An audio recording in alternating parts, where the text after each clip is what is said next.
तो कहानी की शुरुआत एक सेंट्रल जेल में ड्वाइट नाम के एक आदमी से होती है, जो कि लगभग वहां पर 25 साल से सजा काट काट कर खुद 75 साल का हो गया था और आज जाकर उसको बेल मिलने वाली थी। तब उसको जेल में लेने के लिए एक बहुत ही बड़ी गाड़ी आती है, जिसमें बैठकर वो जल्दी ही एक बहुत ही बड़ी मेंशन के अंदर पहुंच जाता है, जहां पर शहर की सबसे बड़ी माफिया फैमिली रहा करती थी। असल में पहले के टाइम पर ड्वाइट उसी फैमिली के लीडर द रॉक के लिए काम करा करता था और उन दोनों ने ही इस माफिया ग्रुप को स्क्रैच से इतना बड़ा बनाया था। खैर अभी के लिए द रॉक और साथ ही चिकी ड्वाइट को देखने के बाद उसका स्वागत करते हैं, जिस दौरान उनसे बात करने के बाद ड्वाइट को पता चलता है कि अभी के टाइम पर रॉक के बूढ़े होने की वजह से सारी चीजें चिकी संभाला करता था। साथ ही तब ये बात भी समझ आती है कि असल में जिस गुनाह की वजह से ड्वाइट इतने समय से जेल को धर्मशाला बनाकर वहां पर रह रहा था, वो गुनाह असल में उसने नहीं बल्कि चिकी ने करा होता है। पर उस समय पर चिकी को बचाने के लिए सारा इल्जाम ड्वाइट ने अपने सर ले लिया था। इसी की वजह से ड्वाइट अभी एक्सपेक्ट कर रहा था कि चिकी या फिर रॉक उसको खुश होकर एक बहुत ही बड़ा एरिया कंट्रोल करने के लिए देंगे। पर चिकी असल में जानता था कि ड्वाइट सच में काफी ज्यादा दिमागदार है और वो बहुत आराम से अपने बिजनेस को उनके बिजनेस से भी ज्यादा बड़ा बना सकता है। इसीलिए वो ड्वाइट को जानबूझकर तुलसा नाम के एक गाँव में जाकर बिजनेस को बढ़ाने के लिए बोलता है। मगर तुलसा का नाम सुनते ही ड्वाइट गुस्से में आकर चिकी को बहुत ज्यादा सुनाने लग गया था, क्योंकि असल में तुलसा एक बहुत ही छोटा गाँव था, इसीलिए वहाँ पर ग्रोथ के चांसेस ना के बराबर थे। पर ड्वाइट को ऐसा करते हुए देखकर चिकी का right hand man Simon Dwight के ऊपर गुस्सा करने लग गया था, जिससे गुस्से में आते हुए ड्वाइट सबके सामने उसके मुंह पर एक मुक्का जड़ देता है। अब उस समय पर वैसे तो रॉक के सारे बंदों ने ड्वाइट के ऊपर गन पॉइंट कर दिया था, पर जैसा कि ड्वाइट सच में रॉक का काफी अच्छा दोस्त था, इसीलिए रॉक खुद ही बीच में आकर सभी लोगों को शांत करता है और तब ड्वाइट भी गुस्से में ना चाहते हुए भी तुलसा में जाने के लिए वहां पर से निकल जाता है। तुलसा के एयरपोर्ट से निकलने पर ड्वाइट की मुलाकात टाइसन नाम के एक कैब ड्राइवर से होती है, जो कि उसका सामान उससे लेकर उसको होटल की तरफ लेकर जाने लग गया था। उस समय पर टाइसन ड्वाइट के लुक को देखकर उसको कॉम्प्लीमेंट भी देता है कि असल में वो किसी बहुत ही बड़े माफिया की तरह लग रहा था। पर टाइसन को तो इस बारे में पता ही नहीं होता कि ड्वाइट पहले के टाइम पर सच में एक बहुत ही बड़ा माफिया हुआ करता था। इसी बारे में बातें करते हुए जब वो होटल की तरफ जा रहे थे कि तभी अचानक से ड्वाइट की नजर वहां पर मौजूद एक गांजे की शॉप पर पड़ती है, जहाँ पर साफ साफ लिखा हुआ था कि वहां पर हर तरह का गांजा मिलता है। ये देखकर तो ड्वाइट के पूरी तरह से होश उड़ गए थे और अभी के लिए टाइसन से बात करके उसे पता चलता है कि तुलसा में गांजा बेचना पूरी तरह से लीगल था। ये बात सुनकर तो ड्वाइट बहुत ज्यादा एक्साइटेड होते हुए टाइसन को थोड़ी देर बाहर वेट करने के लिए कुछ पैसे देता है और बाद में खुद वो उस गांजे की शॉप को देखने के लिए उसके अंदर चला जाता है। वहां पर जाने के बाद वो वहां के काम करने वाले लोगों से सीधा ही उस जगह के ओनर के बारे में पूछने लग गया था, जिस पर पहले तो वहां का सिक्योरिटी गार्ड आकर उसके ऊपर भड़कने लग जाता है। पर जैसे ही गुस्से में आकर ड्वाइट उसके मुंह पर एक बोतल को फेंक कर मारता है, वैसे ही उस जगह का ओनर, जिसका नाम बुद्धि था, वो खुद ही ड्वाइट के सामने अंदर वाले ऑफिस से आ जाता है। अब बुद्धि को वैसे तो ये लग रहा था जैसे कि ड्वाइट उन्हें लूटने के लिए आया हो, पर अभी के लिए ड्वाइट उससे बात करते हुए उसके ऑफिस के अंदर चला जाता है और बुद्धि के फाइनेंस डेटा को देखने लगता है। तब जाकर उसको पता चल गया था कि बुद्धि सारा का सारा पैसा कैश में लिया करता था और उसका ज्यादातर पैसा उसके ही ऑफिस में मौजूद एक तिजोरी में रखा हुआ था। अब क्योंकि ड्वाइट तो वहां पर माफिया बनने के लिए आया था, इसीलिए सबसे पहले वो अपने हफ्ता वसूली की शुरुआत बुद्धि से ही करता है और उसको उसके हर हफ्ते की कमाई का 20% एज अ प्रोटेक्शन मनी देने को बोलता है। अब जाहिर सी बात है कि शुरुआत में तो बुद्धि इसके लिए नहीं माना था, पर ड्वाइट जब उसको वादा करता है कि वो उसके बिजनेस को एक नेक्स्ट लेवल पर लेकर जाएगा और साथ ही उसको प्रोटेक्शन भी देगा, तो ना चाहते हुए भी बुद्धि को डर कर इस बात पर मानना पड़ता है। ये बात सुनते ही ड्वाइट ने तुरंत ही उसकी तिजोरी से इस हफ्ते का 20% ले लिया था, जिसको ले जाकर वो सबसे पहले तो टाइसन को देता है और साथ ही वो टाइसन को $2000 पर वीक की सैलरी पर अपना असिस्टेंट बना लेता है। इवन अभी के लिए वो चाहता था कि टाइसन को उसने जो पैसे दिए थे उससे अभी के लिए वो ड्वाइट के लिए ब्लैक नेविगेटर कार को खरीद कर लाए। इसीलिए टाइसन भी तब खुशी खुशी उसको होटल में छोड़ने के बाद वहां से ब्लैक नेविगेटर कार को खरीदने के लिए चला जाता है। अब क्योंकि वो होटल सच में काफी ज्यादा डिसेंट सा था, इसीलिए वो टाउन को एक्सप्लोर करते हुए पास में ही मौजूद मिच नाम के एक बंदे के बार में पहुंच जाता है। उसके वहां पर जाने पर वहां पर बैठे कुछ लोग ड्वाइट के लुक को देखकर उसकी काफी ज्यादा तारीफ कर रहे थे, इसीलिए ड्वाइट ने तब उनके लिए फ्री रम का इंतजाम करवा दिया था और बाद में ड्रिंक करते हुए वो मिच से बातें करने लग गया था। फिर उससे थोड़ी देर बात करने के बाद ड्वाइट वहां पर से वापस से अपने होटल में जाकर आराम करता है और इसके अगली सुबह जब वो टाइसन का बाहर वेट कर रहा था तो टाइसन वहां पर एक दूसरी कार को ही लेकर आ गया था, क्योंकि असल में जब वो टोनी नाम के एक बंदे के गाड़ी के शोरूम में गया था तो उसके ब्लैक होने की वजह से उसके पास बहुत सारा पैसा देखकर टोनी ने उसको गाड़ी देने से मना कर दिया था और साथ ही उसको बहुत ज्यादा उल्टा सीधा भी बोला था। तब ये बात जानने के बाद ड्वाइट को बहुत ज्यादा गुस्सा आता है कि उसके असिस्टेंट के साथ कोई इतनी ज्यादा बदसलूकी कैसे कर सकता था। इसीलिए वो तुरंत ही टाइसन की हुई बेइज्जती का बदला लेने के लिए टाइसन के साथ टोनी के शोरूम में पहुंच जाता है। उसके अच्छे लुक को देखकर टोनी उसको बहुत ज्यादा काइंडली ग्रीट कर रहा था, पर तब सबसे पहले तो ड्वाइट उसको बहुत बुरी तरह से मारता है और साथ ही तब वो उसको साफ समझा देता है कि आगे चलकर टाइसन उसके शोरूम में कोई भी गाड़ी लेने के लिए आएगा तो वो टाइसन को किसी भी चीज के लिए मना नहीं करेगा। तब ना चाहते हुए भी टोनी को इस पर मानना पड़ता है और आगे उससे ब्लैक नेविगेटर कार को लेने के बाद उसकी पार्टी करने के लिए ड्वाइट और टाइसन पास के मॉल में जाकर आइसक्रीम खाने लगते हैं। अब उस मॉल के अंदर एडमंड नाम का एक बंदा भी मौजूद था जो कि ड्वाइट को देखने के बाद काफी ज्यादा शॉक हो गया था और वो बार बार नजर बचाते हुए लगातार ड्वाइट को घूरे जा रहा था। लेकिन अभी के लिए ड्वाइट ने इस पर बिल्कुल भी ध्यान नहीं दिया था और वो वहां पर से सीधा टाइसन के साथ बुदी के पास चला जाता है, जहां पर उससे थोड़ी देर बात करने के बाद वो डिसाइड करता है कि ज्यादा प्रॉफिट कमाने के लिए वो सीधा जाकर उसी आदमी से बात करेगा जिससे अभी के टाइम पर बुदी माल खरीदा करता था। साथ ही तब वो बुदी को ये बात भी सजेस्ट करता है कि उसे इतने सारे पैसे दुकान के अंदर नहीं रखने चाहिए। मगर बुदी को तो ये सारी चीजें काफी ज्यादा अजीब लग रही थी कि बाहर से अचानक से कोई आदमी आकर उसके बिजनेस के ऊपर अपना हक जमा रहा था और साथ ही उसको सजेशन भी दे रहा था। लेकिन अभी वो ड्वाइट के सामने कुछ भी नहीं कह पाता और ड्वाइट भी अभी बाहर जाकर टाइसन से सबसे पहले तो उसका सामान एक बहुत ही बड़े होटल में शिफ्ट करने को बोलता है और अभी के लिए वो खुद थोड़ा सा एंजॉय करने के लिए मिच के बार में चला जाता है।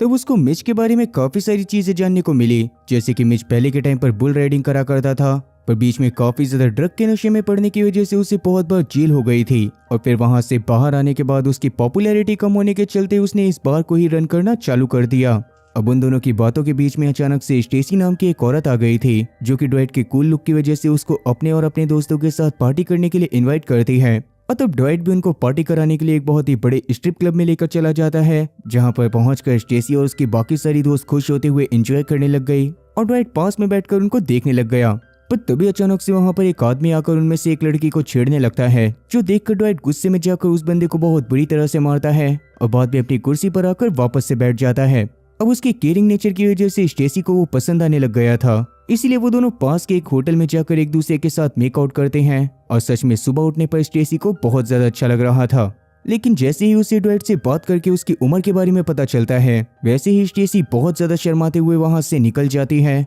और उसके हिसाब से अब वो ड्वाइट से कभी भी नहीं मिलने वाली थी। लेकिन ड्वाइट को तो इस बात से घंटा भी फर्क नहीं पड़ता क्योंकि अब उसके पास वैसे भी तुलसा में काम करके बहुत सारे पैसे आ रहे थे। अब अगले दिन जब सुबह सुबह स्टेसी अपने FBI ऑफिस में जाती है तो वहां पर उन्हें एक बहुत ही बड़े क्रिमिनल के बारे में बताया जाता है जो कि रिसेंटली ही जेल से छूटकर अब सीधा तुलसा में आ गया था। उसकी शक्ल देखने के बाद तो स्टेसी के पूरी तरह से होश उड़ गए थे क्योंकि असल में वो बंदा कोई और नहीं बल्कि ड्वाइट ही था। लेकिन इन सारी चीजों से अनजान ड्वाइट तो अभी अपनी बेटी से कांटेक्ट करने के बारे में सोच रहा था जिससे उसने पिछले 25 साल से ज्यादा बात नहीं करी थी और साथ ही उसने उसके बचपन में उसको जेल में आने के लिए भी मना कर दिया था ताकि वो धोखे से उसके दुश्मनों की नजरों में आकर बाद में उनका शिकार न बन जाए। फिर उसके बारे में इंफॉर्मेशन निकालने पर ड्वाइट को पता चलता है कि असल में अब तक उसकी बेटी ने शादी कर ली थी और उसके 2 जुड़वा बच्चे थे, पर उसके नंबर और साथ ही उसके एड्रेस के बारे में जानने के लिए उसको $10 की फीस पे करनी थी जो कि किसी क्रेडिट या फिर डेबिट कार्ड से ही हो सकती थी। पर क्योंकि उसकी जेल जाने से पहले इस तरह की चीजें एग्जिस्ट नहीं करा करती थी इसीलिए वो फ्रस्ट्रेट होते हुए थोड़ा सा मूड सही करने के लिए पास की एक कॉफी शॉप पर चला जाता है,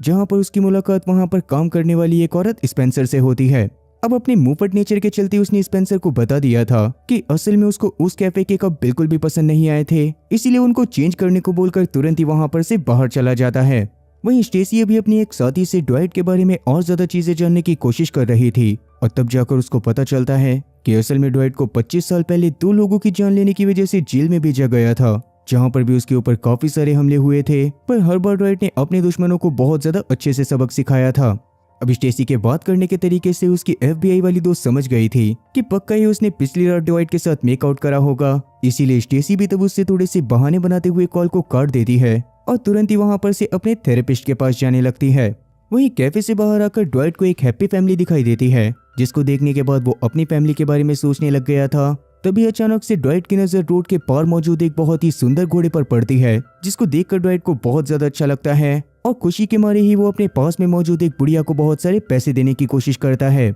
ये देखकर तो वो डुकरिया काफी ज्यादा सदमे में आ गई थी, इसीलिए वो चुपचाप वहां पर से निकल जाती है और तब ड्वाइट भी वहां पर से चला जाता है। वहीं स्टेसी जब अपने थेरेपिस्ट से बात कर रही थी तो उसकी बातों से साफ पता चलता है कि असल में उसका हाल ही में डिवोर्स हुआ था, क्योंकि उसका पति एक तो उसके ऊपर चीट कर रहा था और साथ ही वो उसे मारा पीटा भी करता था। यही रीजन था कि उसका दिमाग काफी ज्यादा डिस्टर्ब चलता था और अभी के लिए उसने ड्वाइट के बारे में भी अपने थेरेपिस्ट को बता दिया था। वहीं दूसरी तरफ शहर के अंदर साइमन अभी भी ड्वाइट की हरकत की वजह से बहुत ज्यादा गुस्से में होता है और जैसा कि ड्वाइट ने सभी लोगों के सामने उसको मुक्का मारा था, तो वो उस बात का बदला ड्वाइट से लेना चाहता था। इसीलिए वो इस बारे में जाकर चिकी से बात करता है। पर क्योंकि ड्वाइट असल में रॉक का एक बहुत ही अच्छा दोस्त था, इसीलिए चिकी इस मामले में डायरेक्ट इंटरफेयर नहीं कर सकता था। वहीं दूसरी तरफ ड्वाइट अभी के लिए जब टाइसन से जाकर मिलता है, तो टाइसन उसको एक बैंक अकाउंट खुलवाने का सजेस्ट करता है, जिसके लिए उसको डेबिट या फिर क्रेडिट कार्ड बहुत आसानी से मिल जाता। इसीलिए तब सबसे पहले तो पैसे लेने के लिए ड्वाइट बुदी की शॉप पर जाता है, जहां पर से उसने इस बार भी अपने 20% कट को ले लिया था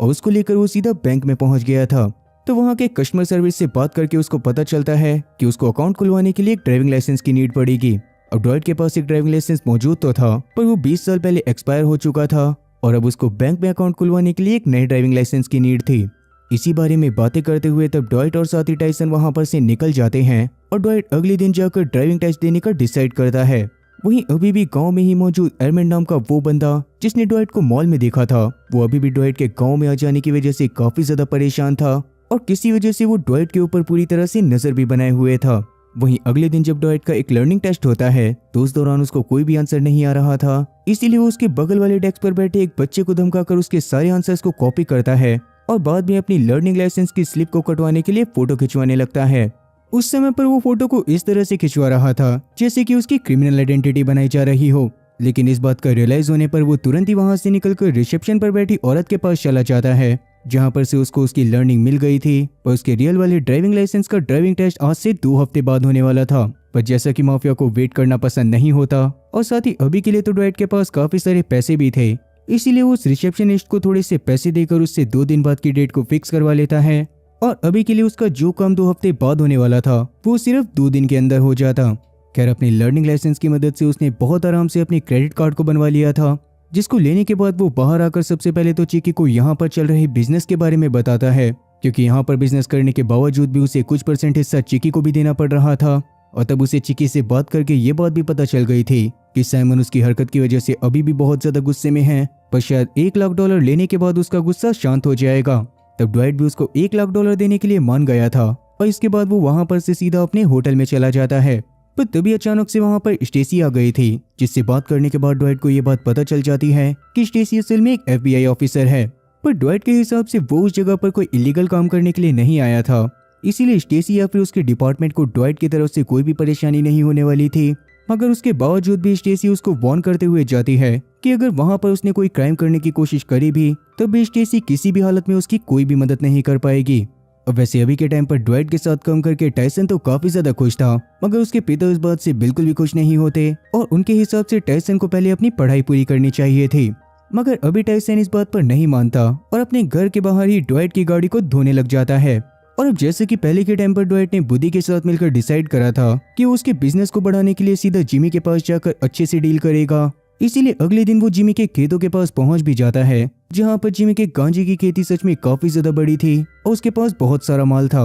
वहां पर जाने के बाद पहले तो खेतों में काम करने वाले एक बंदे से ड्वाइट की बहसबाजी हो जाती है, मगर उतने में ही वहां पर बुदी और साथ ही जिमी पहुंच गए थे, जो कि किसी तरह से ड्वाइट को शांत करवाते हुए अपने साथ जिमी के घर के अंदर ले जाते हैं। तो वहां पर नाश्ता करते हुए ड्वाइट जिमी को सीधा ऑफर दे देता है कि वो उसके माल को न्यूयॉर्क में भिजवाने में भी मदद करेगा, जिसके बदले में वो उससे हर महीने गांजे की 300 बोरी खरीदने वाला था, जिसमें तो वो शुरुआत की 10 बोरी के लिए हर बार की तरह $1200 पे करता, बाद की 10 बोरी के लिए $1100 और उसके बाद की 10 बोरी के लिए सिर्फ $1000। इवन इन बोरियों के अलावा वो बाकी 270 बोरियों का सिर्फ $750 देने वाला था। अब वैसे ये बात सुनने के बाद तो बुद्धि को लग रहा था कि शायद जिमी इस डील के लिए मना कर देगा, पर जिमी के पास सच में बहुत बड़े फार्म थे और इतने सारे गांजे को वो किसी और को बेच भी नहीं पाता था। यही सोचकर वो बहुत आराम से ड्वाइट की डील के लिए मान जाता है और साथ ही अब बुद्धि को काफी ज्यादा अच्छा लग रहा था, क्योंकि अब उसको गांजा बहुत ज्यादा सस्ता पड़ने वाला था और साथ ही ड्वाइट उसको हमेशा प्रोटेक्शन भी देता। तभी अचानक से ड्वाइट को हैंगओवर होने लगता है और तब जाकर जिमी उसको हंसते हुए बताता है कि आज के नाश्ते में भी उसने अपना नया वाला माल डाला था।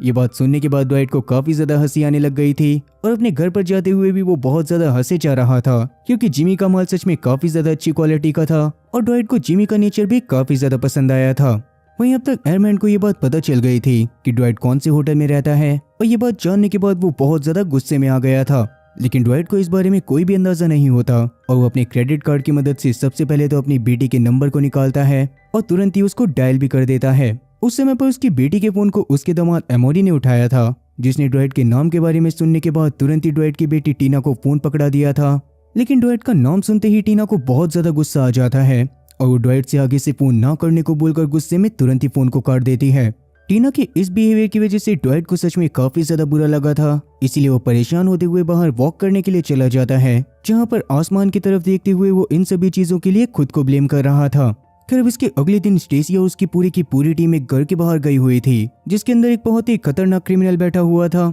मगर FBI टीम के काफी बार बुलाने पर भी वो डॉन नाम का बंदा अपने घर से बाहर नहीं आता। पर तभी अचानक से उसकी नजर वहां पर आ रहे एक कॉलिन नाम के बंदे के ऊपर पड़ती है, जो कि असल में रॉन का बॉस था और वहां पर वो रॉन को इंस्ट्रक्शन देने के लिए आया था कि अभी के लिए वो FBI के हाथ से किसी भी हालत में नहीं बच सकता। मगर स्टेसी अभी उसको नॉर्मल आदमी समझ रही थी, इसलिए तुरंत ही उसने कॉलिन को वहां से भगा दिया था। लेकिन उसके जाने के बाद रॉन सबसे पहले तो अपने घर में मौजूद सारे के सारे कुत्तों को बाहर निकालता है और इसके तुरंत बाद उसने अपने साथ साथ पूरे घर को बॉम्ब से ब्लास्ट करके उड़ा दिया था। ये देखकर रॉन तुरंत ही अपनी बाइक से वहां पर से निकल जाता है और स्टेसी तो ये सब देखने के बाद काफी ज्यादा डर गई थी। वहीं दूसरी तरफ ड्वाइट अभी के लिए वापस से स्पेंसर के कैफे में कॉफी पीने के लिए आया था, जहां पर से वापस से उसे रोड के दूसरी तरफ वही सुंदर घोड़ा दिखाई देता है, जिसके बारे में स्पेंसर से बात करके ड्वाइट को पता चलता है कि असल में वो घोड़ा पास के ही एक रेंच में रहा करता था और वहां का मालिक सुबह सुबह के टाइम पर इस घोड़े को एकदम खुला छोड़ दिया करता था। उसको देखने के बाद ड्वाइट को थोड़ा सा मोटिवेशन मिलता है और वो तुरंत ही सबसे पहले तो टायसन को अपने पास बुलाकर अपनी गाड़ी की मदद से ड्राइविंग टेस्ट के लिए प्रैक्टिस करता है। पर उसी दौरान टायसन की बातें सुनकर ड्वाइट को लगने लग गया था कि टायसन को इतनी कच्ची उम्र में इन सारी चीजों से इंट्रोड्यूस करना सच में काफी ज्यादा गलत है। इसीलिए वो टायसन को इन सारी चीजों को साइड बिजनेस के तौर पर रन करने को बोलता है और उसके हिसाब से भी टायसन का मेन गोल अच्छे से पढ़ाई कर एक अच्छी जॉब पाने का होना चाहिए था। टायसन भी तब इस पर मान जाता है और अभी के लिए वो बातें करते हुए बुद्धि की शॉप में आ जाते हैं, जहां पर पास की जगह पर एक फेस्टिवल होने की वजह से बहुत सारे लोग पार्टी करने के लिए आए थे। तब ड्वाइट वहां के ज्यादातर बच्चों को एक बलून में कुछ सूंघ कर नशे करते हुए देखता है और बाद में बुद्धि से बात करने पर उसे पता चलता है कि वो बच्चे असल में नाइट्रोजन ऑक्साइड के नशे कर रहे थे। उन्हें एक बलून को बेचने पर $5 मिला करते थे और जिस जगह पर फेस्टिवल लगाया जाता था वहां पर एक बलून $10 का बिका करता था। लेकिन असल में वो एरिया किसी और गैंग का था, जिस वजह से फेस्टिवल के टाइम पर भी बुद्धि को वहां पर बलून बेचने की इजाजत नहीं होती, वरना वो दूसरी गैंग वाले आकर बुद्धि को बहुत बुरी तरह से परेशान करते। मगर ये सारी चीजें तो ड्वाइट के हिसाब से उसके लिए बाएं हाथ का खेल थी, इसीलिए वो बुद्धि से वादा करता है कि वो इस बार के फेस्टिवल में वहां पर बहुत सारे बलून बेचेंगे। और इतना बोलने के बाद वो तुरंत ही वहां पर से मिच के पास चला गया था। असल में मिच अपने बार के नाम पर बहुत आसानी से बल्क में नाइट्रोजन ऑक्साइड के सिलेंडर को मंगा सकता था, इसीलिए ड्वाइट उसको भी अपने प्लान में शामिल करके उसको भी कट देने का वादा करता है और तब मिच भी उसके काम को करने के लिए फटाक से मान गया था। खैर अब इसके अगले दिन पर ड्वाइट का ड्राइविंग टेस्ट था, जो कि बॉब नाम का एक बंदा लेने के लिए आता है और अभी के लिए वो ड्वाइट की उम्र को देखने के बाद काफी ज्यादा खुश हो रहा था। असल में उसको काफी समय से लगातार बच्चों का ही टेस्ट लेना पड़ रहा था, जो कि बिल्कुल भी अच्छे से बात नहीं करा करते थे और ना ही उन्हें अच्छे से गाड़ी चलानी आती थी। अब टेस्ट के चालू होने पर एरमेंड नाम का वही बंदा, जो कि ड्वाइट के इस जगह पर आने से बिल्कुल भी खुश नहीं था, वो एक मास्क को पहनकर अचानक से ड्वाइट की गाड़ी का पीछा करना चालू कर देता है। वहीं टेस्ट की शुरुआत में ड्वाइट तो काफी ज्यादा अच्छे से गाड़ी चला रहा था, लेकिन एक ट्रैफिक सिग्नल के पास रुकने पर अचानक से उसकी गाड़ी के बगल में एरमेंड की गाड़ी आती है और एरमेंड अपनी गाड़ी से काफी सारी बुलेट्स को ड्वाइट की गाड़ी की तरफ फायर करता है। तब उस समय पर ड्वाइट ने किसी तरह से अपने आप को और बॉब को बचा तो लिया था, लेकिन एरमेंड के वहां से निकलते ही ड्वाइट भी अपनी गाड़ी से उसका पीछा करना चालू कर चुका था, जिस दौरान बॉब की तो फटके 4 से 64 हो गई थी। अब एक समय पर ड्वाइट एरमेंड की गाड़ी को ठोक भी देता है, लेकिन एरमेंड किसी तरह से उससे बचकर वहां से निकल गया था, जो देखकर ड्वाइट काफी ज्यादा गुस्से में आ जाता है। पर अभी के लिए वो बॉब के सर में चोट लगने की वजह से जो खून आ रहा था, उसकी मदद से एरमेंड की गाड़ी का नंबर अपनी गाड़ी के ग्लास पर लिख लेता है। कि इसके तुरंत बाद ही पुलिस वाले वहां पर आकर उसको अपने साथ पुलिस स्टेशन में ले गए थे और उन्हें लग रहा था कि शायद 25 साल पहले का कोई दुश्मन अभी उसको जान से मारने की कोशिश कर रहा था। मगर ड्वाइट के हिसाब से तो उसके ऊपर हमला बॉब की वजह से हुआ था, क्योंकि पहले के टाइम पर बॉब ने काफी सारे लोगों को ड्राइविंग टेस्ट में फेल करा था और शायद उनमें से ही कोई बंदा बॉब से बदला लेना चाहता था। खैर उसकी बातें सुनने के बाद पुलिस वाले वहां पर से चले जाते हैं और वहीं दूसरी तरफ एरमेंड अभी के लिए ड्वाइट के जिंदा बच जाने की वजह से इतना ज्यादा डर गया था कि उसने एक सुनसान एरिया में ले जाकर सबूत मिटाने के लिए अपनी गाड़ी को बुरी तरह से जला दिया था। वहीं जैसे ही स्टेसी को ड्वाइट के पुलिस स्टेशन में होने के बारे में पता चलता है, तो वैसे ही वो सबसे पहले तो ड्वाइट को जाकर फ्री करवाती है और बाद में वो दोनों थोड़ा सा एंजॉय करने के लिए एक होटल में चले गए थे, जहां पर स्टेसी से बात करने के बाद ड्वाइट को पता चलता है कि असल में पहले के टाइम पर वो खुद भी न्यूयॉर्क पुलिस डिपार्टमेंट में ही काम करा करती थी, मगर 9/11 के केस के दौरान वो वहीं पर थी और बाद में सीनियर्स ने अपनी जॉब को बचाने के लिए जानबूझकर उसका ट्रांसफर करवा के उसको तुलसा में भेज दिया था। खैर अभी के लिए उसका मूड हल्का करने के लिए ड्वाइट उसको अपने साथ सीधा होटल रूम में ले गया था,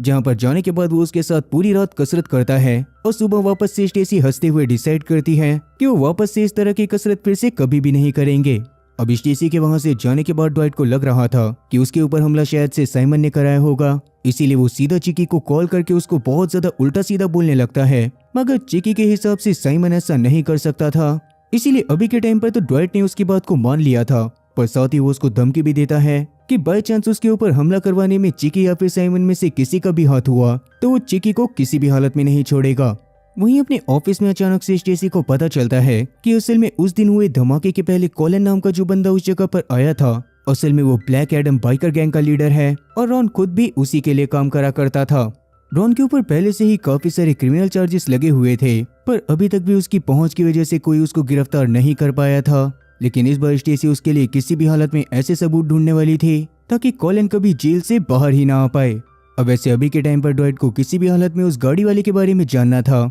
इसीलिए वो काफी सारे पैसे और साथ ही फूलों को लेकर सीधा बॉब के पास हॉस्पिटल में पहुंच जाता है, क्योंकि ड्वाइट के रफ ड्राइव करने की वजह से बॉब की काफी ज्यादा चोट आई थी। अब क्योंकि अब तक बॉब को ड्वाइट की सच्चाई के बारे में पता चल गया था, इसीलिए वो शुरुआत में तो ड्वाइट को देखकर काफी ज्यादा डरने लगता है, पर ड्वाइट तब उससे प्यार से बात करते हुए उसको बहुत सारे पैसे देता है, जिसके बदले में वो जल्दी से जल्दी बॉब की मदद से उस गाड़ी की लोकेशन के बारे में पता लगाना चाहता था, जिस गाड़ी में बैठकर उस बंदे ने ड्वाइट के ऊपर फायर करा था। तब ना चाहते हुए भी बॉब को उसके ये काम को करने के लिए भी मानना पड़ता है, और इसीलिए ड्वाइट भी अब वहां पर से टाइसन के साथ सीधा एक कैफे में चला गया था, जहां पर सबसे पहले तो वो टाइसन को बहुत सारे पैसे देता है, क्योंकि उसके ऊपर ऑलरेडी एक बार हमला हो चुका था और ऐसे में वो टाइसन की जान को खतरे में नहीं डालना चाहता था। मगर टाइसन तो किसी भी हालत में बस उसके साथ काम करना चाहता था, इसीलिए ना चाहते हुए भी ड्वाइट को उसको अपने पास रखना ही पड़ता है, और अभी के लिए वो टाइसन से उसके पास मौजूद पैसों की मदद से नई नेविगेटर कार लाने को बोलता है। वहीं स्टेसी अभी कुछ क्लू को ढूंढने के लिए उस घर के पास जाती है जिसको रॉन ने अपने साथ साथ ब्लास्ट करा था, पर वहाँ पर स्टेसी को एक कुत्ते के अलावा कोई भी नहीं मिलता। तब उस कुत्ते को देखकर उसको थोड़ी सी दया आ गई थी, इसलिए वो उसको पालने का डिसाइड कर अपने घर में ले जाती है। वहीं दूसरी तरफ अब तक ड्वाइट को बॉब ने उस गाड़ी की लोकेशन भेज दी थी जिसको ड्वाइट ढूंढ रहा था, इसीलिए ड्वाइट भी तुरंत ही उस गाड़ी के पास टाइसन के साथ पहुंच जाता है। अब उस समय पर तो वैसे उसको गाड़ी को देखकर कुछ भी समझ में नहीं आता, क्योंकि असल में वो गाड़ी एरमेंट के नाम पर थी ही नहीं, पर किस्मत से उसको गाड़ी के अंदर एक छोटा सा जला हुआ कपड़ा मिल गया था जिस पर पास के ही एक रेंज का लोगो बना हुआ था, और इसका मतलब कि जिसने भी ड्वाइट के ऊपर अटैक करा है वो जरूर ही उस रेंज में काम करता है। इसीलिए ड्वाइट तब सीधा उस रेंज में जाकर वहाँ की मालकिन मार्गरेट से बात करने लगता है, जहाँ पर शुरुआत में तो मार्गरेट ने उसको बस इतना बताया था उसके पास 300 बंदे काम करते हैं और सबकी यूनिफॉर्म पूरी तरह से सेम थी, पर क्योंकि कहीं ना कहीं ड्वाइट के बात करने का तरीका काफी ज्यादा खतरनाक था, इसीलिए जल्दी ही वो मार्गरेट को भी इम्प्रेस कर लेता है और अगले ही पल से मार्गरेट उससे हंस हंस कर बात करने लगती है। वहीं दूसरी तरफ टाइसन अपने घर में जाकर इस तरह से एक्टिंग करने लग गया था जैसे कि उसके हाथ में गन मौजूद हो, और उसके पिता मार्क को उसकी ऐसी हालत देखकर बहुत ज्यादा बुरा लग रहा था। वहीं अब तक ड्वाइट को मार्गरेट से बात करके एरमेंट के बारे में पता चल गया था कि असल में पहले के टाइम पर उसके पास ही उस तरह की कार हुआ करती थी, इसीलिए शाम के समय में ड्वाइट ट्रेंच के बाहर खड़ा होकर एरमेंट के बाहर निकलने का वेट करने लगता है, जिस दौरान ही उसको स्टेसी का कॉल आया था जो कि उसको अपने कुत्ते के बारे में बताते हुए उसके घर पर आने को बोलती है, पर उतने में ही आर्मिन ट्रेंच से बाहर निकल गया था, इसीलिए तुरंत ही ड्वाइट स्टेसी को सबसे पहले तो अपने बिजी होने के बारे में बताता है और बाद में एरमेंट का पीछा करते हुए उसके घर के बाहर पहुंच जाता है, जहां पर जैसे ही वो देखता है कि एरमेंट वहां पर अपनी पूरी की पूरी फैमिली के साथ रहा करता था, तो ड्वाइट को तो समझ ही नहीं आ रहा था कि आखिरकार इस तरह के फैमिली वाले इंसान ने उसके ऊपर हमला क्यों करा होगा। खैर अभी के लिए ड्वाइट कुछ भी नहीं करता और आर्मेंड अपनी नॉर्मल लाइफ को कंटिन्यू करता रहता है। अगले दिन भी वो टाइम पर अपने काम पर गया था, जहां पर से जब वो घर पर वापस आता है कि तभी अचानक से उसे अपने घर के गार्डन में अपने पड़ोसी के कुत्ते की पॉटी दिखाई देती है, और उसके पड़ोसी का कुत्ता अक्सर उसके गार्डन में आकर ही फ्रेश हुआ करता था। अब वैसे तो एरमेंड अपने पड़ोसी को बहुत कुछ बोलना चाहता था, पर कहीं ना कहीं वो बहुत ज्यादा डरपोक भी होता है, इसीलिए अभी के लिए वो कुछ भी ना कर अपनी गाड़ी के पास अपने सामान को लेने के लिए चला जाता है। पर तभी अचानक से वहाँ पर ड्वाइट ने आकर उसको गन पॉइंट पर ले लिया था और एरमेंड को उसके घर में ले जाकर उससे पूछताछ करने लगता है कि आखिरकार वो उसको जान से क्यों मारना चाहता था। मगर एरमेंड के हिसाब से तो ड्वाइट खुद ही उसको जान से मारने के लिए तुलसा में आया था। जो बात सुनने के बाद तो ड्वाइट के पूरी तरह से तोते उड़ गए थे, क्योंकि उसे खुद भी इस बारे में कुछ नहीं पता था। पर तब एडमंड उसको समझाता है कि असल में पहले के टाइम पर एडमंड खुद भी रॉक की गैंग में ही काम करा करता था और वो ड्वाइट के बारे में भी बहुत अच्छे से जानता था। लेकिन बाद में जब एक समय पर ड्वाइट जेल में था तो उस समय पर रॉक ने उसको जेल में मरवाने की कोशिश करी थी, क्योंकि कहीं ना कहीं चिकी और रॉक दोनों को डर था कि ड्वाइट अपनी जान बचाने के लिए पुलिस वालों के सामने सच्चाई बताकर चिकी को जेल के अंदर करवा देगा। इसका मतलब कि जेल के अंदर ड्वाइट के ऊपर जितने भी हमले हुए थे वो सारे के सारे असल में रॉक ने ही करवाए थे। और ये बात जानने के बाद तो ड्वाइट के पैरों तले एकदम जमीन खिसक जाती है। खैर अभी के लिए आगे एडमंड उसको बताता है कि रॉक ने क्योंकि ड्वाइट को ही जानबूझकर मरवाने की कोशिश करी थी, जबकि ड्वाइट उनका सबसे ज्यादा वफादार बंदा था। इसीलिए उस समय पर एडमंड को भी ट्रस्ट इश्यूज होने की वजह से उसने गैंग को छोड़ दिया और बाद में वो तुलसा में आकर शरीफों की जिंदगी जीने लगा। यही रीजन था कि बाद में जैसे ही उसने ड्वाइट को तुलसा के अंदर देखा वैसे ही उसको ऐसा लगा कि रॉक या फिर चिकी ने ही उसको तुलसा के अंदर एडमंड को मारने के लिए भेजा होगा। तब ड्वाइट उसको सारी चीजें क्लियर करता है कि असल में वो तुलसा में क्यों आया था और साथ ही उसने अभी के लिए एडमंड को भी अपनी टीम में शामिल कर लिया था। पर जैसे कि एडमंड ने जानबूझकर ड्वाइट के ऊपर अटैक करने की कोशिश करी थी, इसीलिए अब वो उससे कंपनसेशन के तौर पर हर हफ्ते में $300 लेने वाला था, जिस पर ना चाहते हुए भी एडमंड को उसकी बात माननी पड़ती है। खैर उतने में ही अचानक से वहां पर एडमंड की बीवी आ गई थी, जिसको देखकर ड्वाइट वहां से चला जाता है और वो अभी के लिए एडमंड की हालत को देखने के बाद उसको संभालने लग जाती है। खैर ड्वाइट अभी के लिए सीधा वहां पर से मिच के बारे में चला गया था, जहां पर मिच ने अब तक उसके कहे अनुसार नाइट्रोजन ऑक्साइड के 30 सिलेंडर मंगवा लिए थे, जो देखकर ड्वाइट तुरंत ही बुदी और साथी टाइसन को रात में उन सिलेंडर को ले जाकर फेस्टिवल के पास बेचने के लिए बोलता है। अब शुरू में तो बुदी इससे काफी ज्यादा डर रहा था, लेकिन अभी के लिए वो ड्वाइट की बात को मानकर 10 सिलेंडर को ले जाकर फेस्टिवल के पास बेचना चालू कर देता है और सच में उनका बिजनेस आज बहुत ज्यादा बढ़िया चल रहा था। लेकिन तभी अचानक से वहां पर 2 बाइकर गैंग वाले उन्हें वहां पर नाइट्रोजन ऑक्साइड बेचने से मना करने लग गए थे, मगर ड्वाइट के नाम पर टाइसन उन लोगों को बहुत बुरी तरह से सुनाता है और उनकी बात को पूरी तरह से इग्नोर करके अपने बिजनेस को कंटिन्यू रखता है। इसीलिए तो अभी के लिए वो बाइकर गैंग वाले वहां से चले गए थे। इसीलिए वहां पर सिर्फ अकेला प्लेयर होने की वजह से टाइसन और बुदी ने बहुत सारे पैसे कमाए थे। दूसरी तरफ अब तक एडमंड ने हिम्मत करके अपनी वाइफ को अपनी पास्ट लाइफ के बारे में सब कुछ बता दिया था, जिसके बारे में जानने के बाद उसकी वाइफ पूरी तरह से शॉक हो गई थी, क्योंकि आज तक उसने एडमंड को बहुत ज्यादा शरीफ आदमी माना था। क्योंकि उसकी शादी होने से पहले जब वो एडमंड से मिली थी तब से ही एडमंड काफी ज्यादा शरीफ बंदा था। खैर अभी के लिए एडमंड की बीवी को ड्वाइट एडमंड के लिए काफी बड़ा खतरा लगता है, इसीलिए वो एडमंड से किसी और शहर में शिफ्ट होने को बोलती है। मगर एडमंड को तो समझ ही नहीं आ रहा था कि आखिरकार अभी की सिचुएशन में उसको करना क्या चाहिए। अब इसकी अगली सुबह टाइसन खुशी खुशी जाकर ड्वाइट को पिछली रात के बिजनेस के सारे पैसे दे देता है, जिनको देखने के बाद ड्वाइट को भी काफी ज्यादा अच्छा लगा था और उसने अभी के लिए टाइसन को भी कुछ पैसे देकर अपने पास मौजूद एक रिंग भी उसको दे दी थी, जो रिंग पहले के टाइम पर कभी रॉक ने ड्वाइट को गिफ्ट करी थी। मगर जैसा कि ड्वाइट को भी एडमंड से रॉक की सच्चाई के बारे में पता चला था, तो अब उसके मन में रॉक के दिए गए गिफ्ट के लिए कोई फीलिंग नहीं बची होती। वहीं कॉलिन को भी अब तक पिछली रात के इंसिडेंट के बारे में पता चल गया था, तो वो उन 2 गैंग मेंबर को बहुत बुरी तरह से बाकी गैंग मेंबर से पिटवा कर जान से मरवा देता है, जिन्होंने पिछली रात बुदी और साथी टाइसन के उनके एरिया में बलून बेचने पर उन्हें कुछ भी नहीं कहा था। उस समय पर वहां पर रॉक्सी भी मौजूद थी, जो कि असल में कॉलिन की राइट हैंड वुमेन थी और साथ ही उससे कॉलिन के बारे में सारी चीजें पता होती थी। खैर दूसरी तरफ ड्वाइट को एक बार वापस से टीना की याद आने लग गई थी, इसीलिए वो परेशान होते हुए अपनी बहन जोना को कॉल करता है और तब जाकर उसको पता चलता है कि ड्वाइट के बड़े भाई जोई की हालत काफी ज्यादा खराब थी और अभी के लिए जल्दी ही जोना और साथ ही टीना उसके घर पर जाने के लिए निकलने वाले थे। अब ये बात जानने के बाद ड्वाइट खुद भी उस जगह पर आना चाहता था, मगर अभी के लिए जोना उसको ऐसा करने से मना कर देती है, क्योंकि उसके वहां पर आने से टीना को बिल्कुल भी अच्छा नहीं लगता और वो खामा के ड्रामे क्रिएट करती। तब ड्वाइट भी इस पर मान जाता है और आगे रात होने पर जब आज के दिन पर बुदी और साथी टाइसन उस फेस्टिवल के पास बलून को बेचने के लिए जाते हैं, तो अचानक से उनके पास काफी सारे बाइकर गैंग ने आकर उनके ऊपर हमला कर दिया था और साथ ही वो उन्हें काफी देर तक मारने के बाद उनके पैसे के साथ साथ उनके टैंक्स को भी उठाकर ले जाते हैं। इस बारे में ड्वाइट को पता चलने पर ड्वाइट बहुत ज्यादा गुस्से में आ गया था और उसने कॉलिन के बारे में थोड़ी थोड़ी चीजें पता करने के बाद डिसाइड कर लिया था कि वो किसी भी हालत में कॉलिन की गैंग के ऊपर हमला करके अपना सामान और साथ ही अपना पैसा दोनों वापस लेकर आएगा। इसीलिए वो तुरंत ही एडमंड को भी कॉल करके रात के समय में लड़ाई के लिए तैयार रहने को बोलता है और साथ ही उसने जिमी को भी इस बारे में बता दिया था, जो खुद भी उसकी लड़ाई में साथ देने के लिए आने वाला था।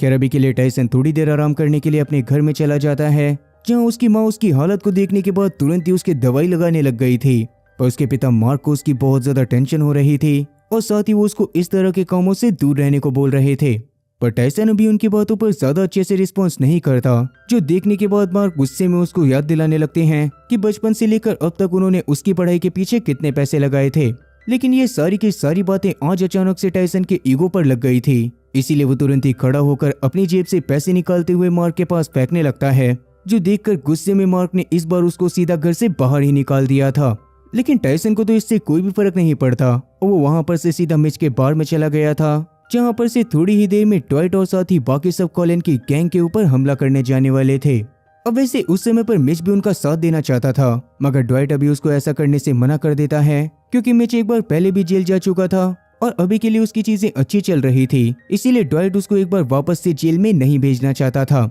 अब तब तक वहां पर जिमी भी अपने केयर टेकर को लेकर आ गया था और वो लोग अब वहां पर से सीधा कॉलिन के अड्डे की तरफ जाने ही वाले थे कि तभी अचानक से वहां पर मार्क भी पहुंच जाता है। तो मार्क वहां पर ड्वाइट से रिक्वेस्ट करते हुए उससे बोलता है कि वो उसके बेटे से इस तरह के काम ना करवाए, क्योंकि इसी काम की वजह से पिछली रात उसको कुछ गैंग वालों ने जमकर प्रसाद दिया था। पर तो ड्वाइट उसको बताता है कि असल में वो लोग उसी चीज का हिसाब लेने के लिए जा रहे थे। और ये बात सुनने के बाद तो मार्क खुद भी उन्हीं लोगों के साथ जाने का डिसाइड करता है और वो लोग थोड़ी ही देर में बाइकर गैंग के अड्डे के सामने पहुंच जाते हैं, जहां पर जाने के बाद ड्वाइट ने अपनी डिग्गी में से कुछ डंडों को निकालकर सभी लोगों को दे दिया था और बाद में वो लोग अड्डे के अंदर घुसने के बाद दूर दूर तक दिखने वाले हर एक बाइकर गैंग के मेंबर को भगा भगा कर मार रहे थे। और उस समय पर मार्क तो काफी ज्यादा जोश में था, क्योंकि अगर बाइकर गैंग का कोई भी गैंग मेंबर टायसन के ऊपर हमला करने की कोशिश कर रहा था तो मार्क हर बार टायसन की मदद करे जा रहा था। इवन एडमंड और साथ ही ड्वाइट भी उन सभी लोगों को बहुत बुरी तरह से मारते हैं और सभी लोगों को बुरी तरह से मारने के बाद ड्वाइट ने उन लोगों से अपने पैसे,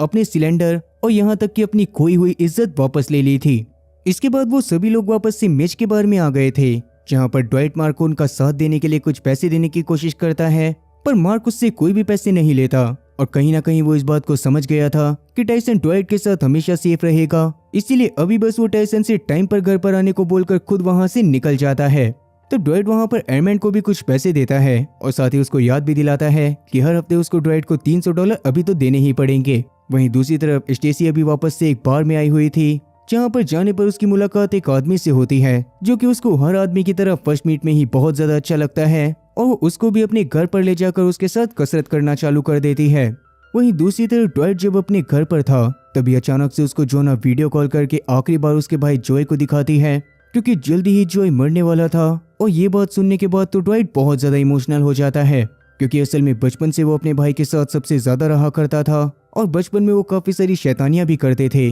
जिस दौरान जॉय उसको हर बार पिटने से बचा लेता था। खैर अब जॉय के खत्म होने के बाद ड्वाइट काफी ज्यादा इमोशनल होते हुए बिना किसी को बताए न्यूयॉर्क में जाने का डिसाइड करता है, ताकि वो अपने भाई के फ्यूनरल को अच्छे से अटेंड कर सके। वहीं आज जब एडमंड अपने घर में वापस आता है तो एक बार वापस से उसको अपने गार्डन में पड़ोसी के कुत्ते की पोटी दिखाई देती है, जो देखकर वो इस बार गुस्से में उस पड़ोसी को जाकर जूते से मारने लग गया था। ये सब उस समय पर उसकी वाइफ भी देख रही थी, जो कि एडमंड के इस रूप को देखने के बाद पूरी तरह से दंग रह जाती है, क्योंकि आज से उसने एडमंड को हमेशा बहुत ज्यादा शांति देखा था। तब एडमंड उसके पास आकर डिसाइड करता है कि वो इस शहर को छोड़कर कहीं पर भी नहीं जाएंगे और वो आगे से किसी से भी नहीं डरेगा। दूसरी तरफ ड्वाइट अभी जॉय के फ्यूनरल पर जाकर जोना से मिलकर काफी ज्यादा अच्छा फील करता है, पर वहां पर जब जब भी उसकी नजर टीना से मिल रही थी तो टीना की नजरों में उसको अपने लिए नफरत साफ दिखाई दे रही होती है, इसीलिए वो इस बारे में जाकर जोना से बाहर भी बात करता है। और तब जाकर टीना की फैमिली के बारे में उसको पता चलता है कि असल में टीना का पति अमोरी बहुत ज्यादा अच्छा इंसान था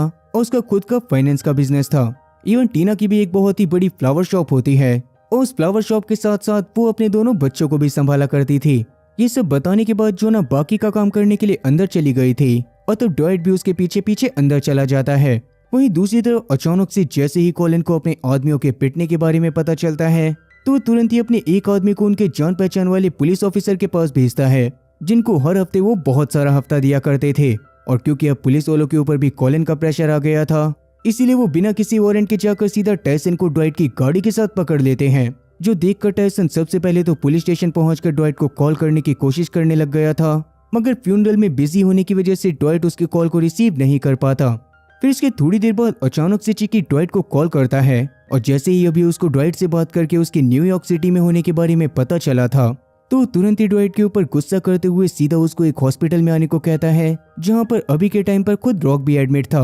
हालांकि ड्वाइट ने चिकी को ये बात बताई थी कि वो अपने भाई के फ्यूनरल पर आया हुआ है, लेकिन चिकी को तो इन सब चीजों से कोई भी लेना देना नहीं होता।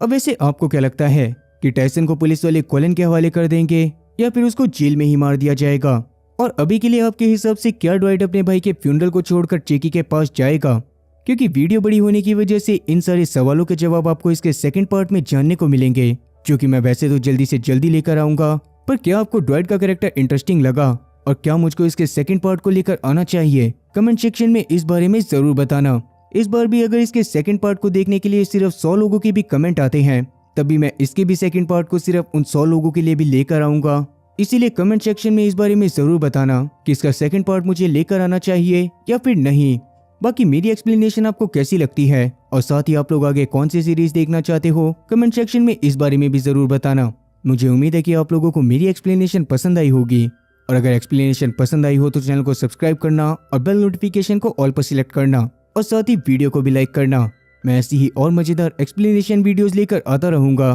तब तक के लिए टाटा और गुड बाय।